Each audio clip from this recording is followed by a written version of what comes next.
Welcome on back to Up North at 4. So Conrad, before you were mentioning the roads are pretty much frozen right now, a lot of ice. And I figured what better time than to get Brett from the Rhinelander Ice Arena on to talk, because you probably don't want to be, I was going to say, you probably don't want to be skating on the roads, but a good place to be skating this winter. Of course, the Ice Arena. And Brett, some really cool news recently for you folks. What's going on here? Big donation, right? Yeah, we received a donation of just over $20,000 to purchase all new rental skates. Okay.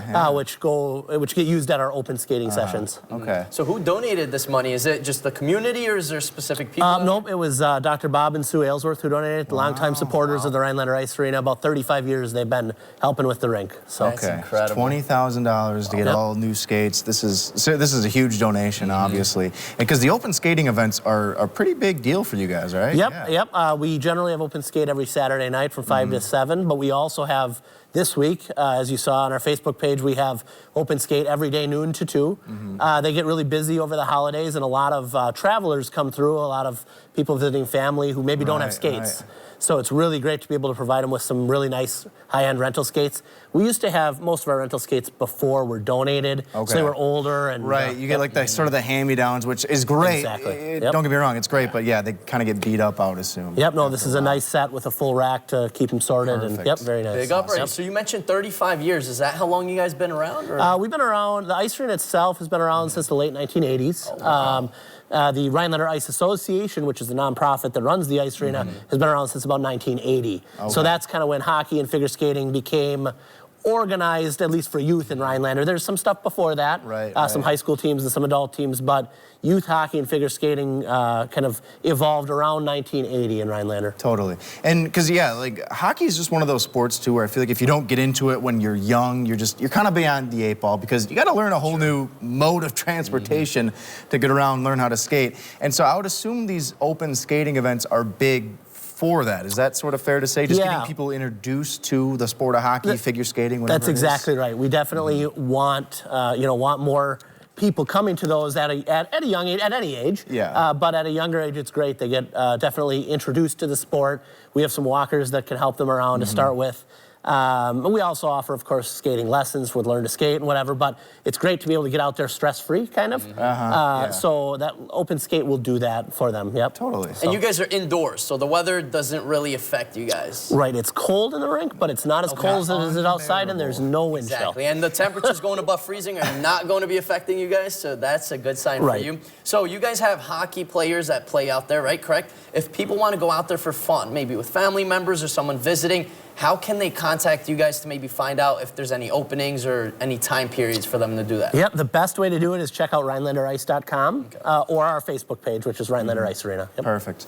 And so I kind of want to go hit on that a little bit, Conrad, because one of the funniest things when I worked in sports before was telling people, it's weird to say this sometimes, but there are moments where walking into a hockey rink, it's actually a nice reprieve from being outside, especially when it gets cold. So I definitely feel that. With those temperatures we had a couple days ago, not 15 below.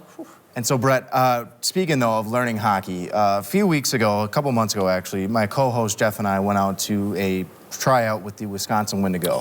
It did not go very well for the two of us. But since I've got you here, I figured we could talk and you could provide me some tips. Would that work for you? Sure, of course. Yes, I can do that. I can help you out. So I think we're going to take a break here at Up North at 4. When we come back, I kind of want you to give me some lessons here because I want to get better as a hockey player. I'm not a coach, but I'll help you out. I think you're the right guy to talk to, though, I think. All right? So, Brett, we're going to be right back on Up North at 4. Stick with us.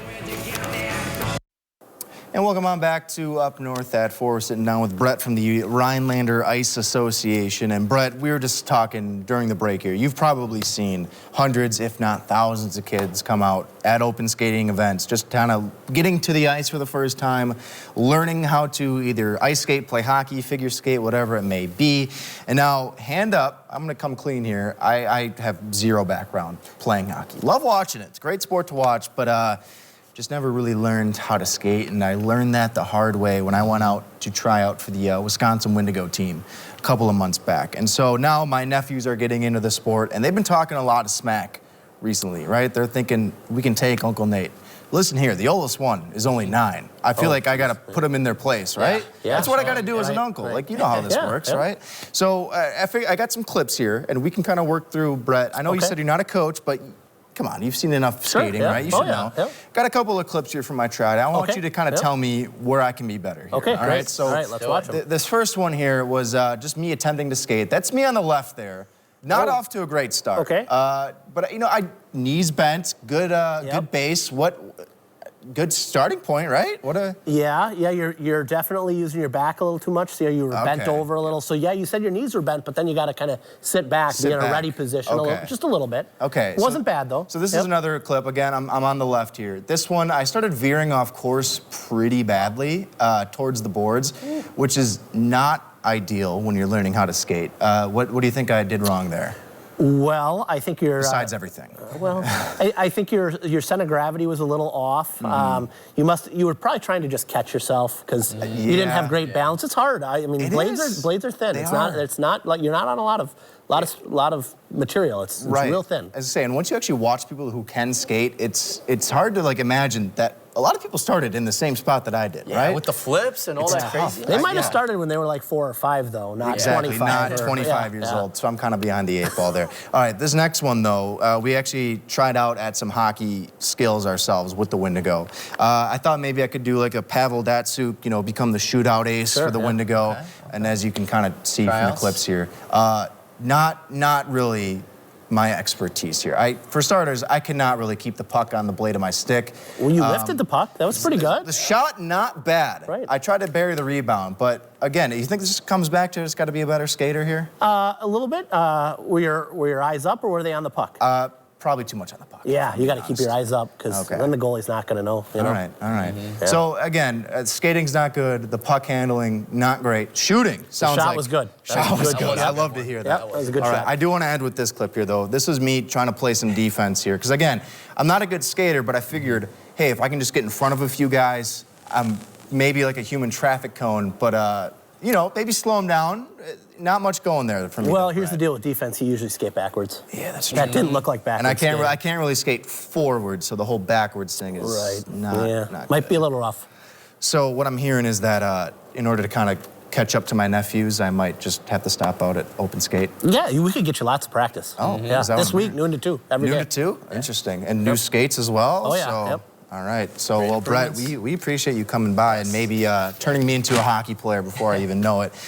We thank you, though, for coming by. And, of course, we hope a lot of people come out for open skating this week, every day, correct? This week, every day, and typically also Saturday nights, 5 to 7. Perfect. Unless we have a tournament going on. But check our website for all the info, rhinelanderice.com. Well, Brett, we appreciate you stopping by. We're going to take a break, and up north at 4, stick with us.